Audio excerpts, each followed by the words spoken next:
नमस्कार दोस्तों, स्वागत है आपका टारगेट एग्जाम IQ चैनल पर। इस वीडियो में हम करेंगे आज के कुछ महत्वपूर्ण करंट अफेयर प्रश्नों का फटाफट रिवीजन। इनमें से कुछ सवाल सीधे एग्जाम में पूछे जा सकते हैं क्योंकि ये सभी प्रश्न रिसेंट एग्जाम के पैटर्न पर बेस्ड हैं। इसलिए इस वीडियो को ध्यान से और पूरा देखिएगा। अगर आपका कोई भी डाउट या सजेशन हो तो उसे आप कमेंट करके बता सकते हैं। तो चलिए शुरू करते हैं। आज का पहला प्रश्न है, केरलम के नए मुख्यमंत्री कौन होंगे? इसका सही उत्तर है ऑप्शन बी, वीडी सतीशन। तो देखिए, वीडी सतीशन केरलम के नए मुख्यमंत्री होंगे। 14 मई को केरलम के 13वें मुख्यमंत्री के तौर पर इनके नाम का ऐलान किया गया है। ऑल इंडिया कांग्रेस कमेटी के सदस्य दीपा दासमुंशी ने ये जानकारी दी। अगर इनके बैकग्राउंड की बात करें, इनका पूरा नाम वडेसरी दामोदरन सतीशन है। ये एर्नाकुलम जिले की पारावूर सीट से विधायक हैं। इन्होंने अपने करियर की शुरुआत केरल हाई कोर्ट में एक वकील के तौर पर की थी। आपको बता दूं कि 1996 में कांग्रेस ने पहली बार इन्हें परावूर से टिकट दिया था, लेकिन तब ये लेफ्ट के पी राजू से चुनाव हार गए थे। फिर 2001 में ये पहली बार वहां से विधायक बने और तब से लगातार उसी सीट से जीतते आ रहे हैं। 2021 में इन्हें विधानसभा में नेता प्रतिपक्ष यानी लीडर ऑफ अपोजिशन भी बनाया गया था। इसके अलावा ये महात्मा गांधी यूनिवर्सिटी यूनियन के चेयरमैन भी रह चुके हैं। अभी जो 4 मई को चुनाव के नतीजे आए हैं, उसमें कांग्रेस के नेतृत्व वाले यूडीएफ गठबंधन ने 140 में से 102 सीटों पर शानदार जीत हासिल की है। इससे पहले 2016 से 2026 तक लगातार 2 बार एलडीएफ के पिनाराई विजयन केरलम के मुख्यमंत्री रहे थे। ठीक है, अब देखते हैं अगला प्रश्न। सीबीआई डायरेक्टर प्रवीण सूद का कार्यकाल कितने समय के लिए बढ़ाया गया? इसका सही उत्तर है ऑप्शन सी, 1 वर्ष। तो हाल ही में सीबीआई डायरेक्टर प्रवीण सूद का कार्यकाल बढ़ा दिया गया है। 13 मई को केंद्रीय कैबिनेट की अपॉइंटमेंट कमेटी ने उनके कार्यकाल को 1 साल का एक्सटेंशन दे दिया है। अब वे 24 मई 2027 तक इस पद पर काम करते रहेंगे। ध्यान रखिएगा कि ये उनका दूसरा एक्सटेंशन है। प्रवीण सूद 1986 बैच के आईपीएस ऑफिसर हैं।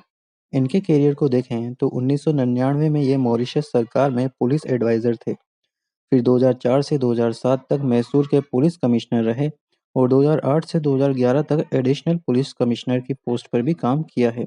मई 2023 में इन्होंने सुबोध कुमार जायसवाल की जगह ली थी। ठीक है, अब देखते हैं अगला प्रश्न। जियो प्लेटफॉर्म का मैनेजिंग डायरेक्टर किसे नियुक्त किया गया? इसका सही उत्तर है ऑप्शन डी, आकाश अंबानी। तो हाल ही में आकाश अंबानी जियो प्लेटफॉर्म के मैनेजिंग डायरेक्टर के रूप में चुने गए हैं। 13 मई को रिलायंस इंडस्ट्री की जो डिजिटल आर्म है जियो प्लेटफॉर्म्स, उसने ये जानकारी साझा की। इनका ये नया कार्यकाल 5 साल के लिए होगा, जो 9 अप्रैल 2026 से प्रभावी भी हो चुका है। जियो प्लेटफॉर्म बेसिकली रिलायंस की ही एक सब्सिडियर कंपनी है, जो आजकल जियो पीसी और मशीन लर्निंग प्लेटफॉर्म जियो ब्रेन जैसी एआई बेस्ड टेक्नोलॉजी पर काम कर रही है। ठीक है, मूव करते हैं नेक्स्ट क्वेश्चन पर। भारत में अपना पहला डेटा सेंटर शुरू करने के लिए उबर ने किस समूह के साथ साझेदारी की? इसका सही उत्तर है ऑप्शन ए, अडानी ग्रुप। तो देखिए दोस्तों, उबर भारत में अपना पहला डेटा सेंटर शुरू करेगा और इसके लिए उसने अडानी ग्रुप के साथ हाथ मिलाया है। 14 मई को उबर के सीईओ दारा खोसरो शाही ने खुद इस पार्टनरशिप की घोषणा की। उम्मीद ये है कि डेटा सेंटर 2026 के लास्ट तक काम करना शुरू कर देगा। ठीक है, अब देखते हैं अगला प्रश्न। इंटर सर्विस को ऑपरेशन के लिए किन दो सेनाओं के बीच एमओयू साइन हुआ?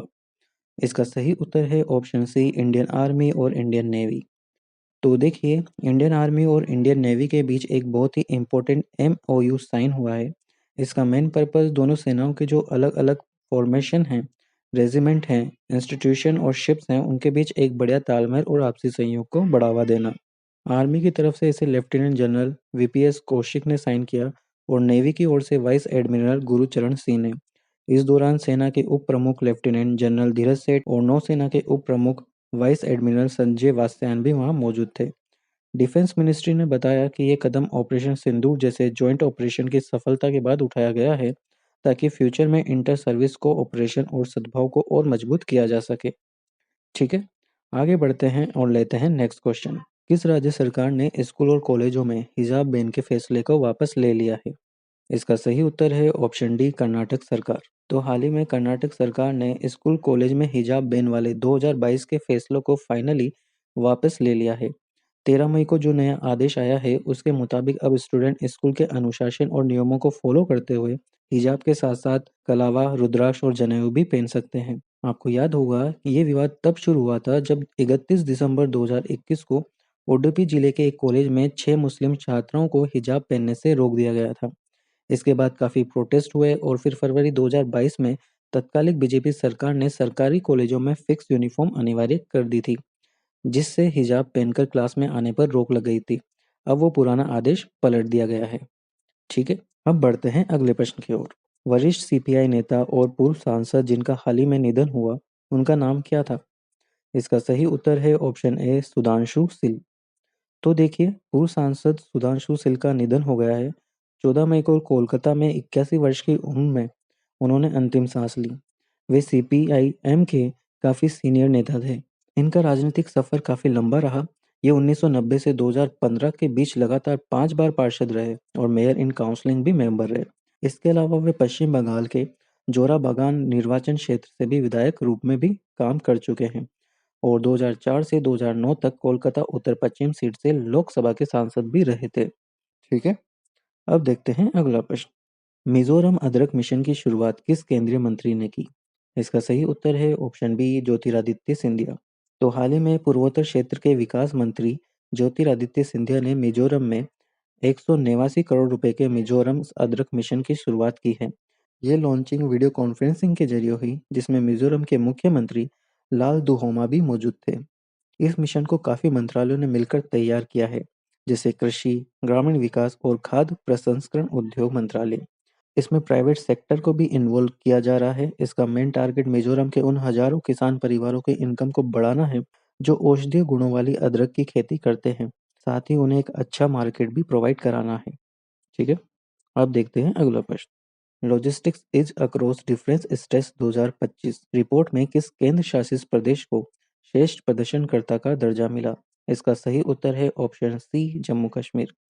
तो logistics is across different states यानी लीड्स 2025 की रिपोर्ट में जम्मू कश्मीर को श्रेष्ठ प्रदर्शनकर्ता का दर्जा दिया गया है। नई दिल्ली में एक कार्यक्रम के दौरान केंद्रीय वाणिज्य मंत्री पीयूष गोयल ने ये मान्यता प्रदान की। ये जम्मू कश्मीर के लिए एक बहुत बड़ी अचीवमेंट है, क्योंकि साल 2023 तक ये सिर्फ एक आकांक्षी प्रदेश की लिस्ट में था। फिर 2024 में इसे तेजी से प्रोग्रेस करने वाले प्रदेश का टैग मिला और अब 2025 में ये टॉप परफॉर्मर भी बन गया है। ठीक है, अब देखते हैं आज का आखिरी प्रश्न। हाल ही में इस्तीफे की घोषणा करने वाली लातविया की प्रधानमंत्री कौन है? इसका सही उत्तर है ऑप्शन है एविका सिलिना। तो न्यूज़ ये है कि लातविया की प्रधानमंत्री एविका सिलिना ने अपने पद से इस्तीफा देने की घोषणा कर दी है। उन्होंने खुद कहा कि मौजूदा राजनीतिक सिचुएशन को देखते हुए यही सही फैसला है।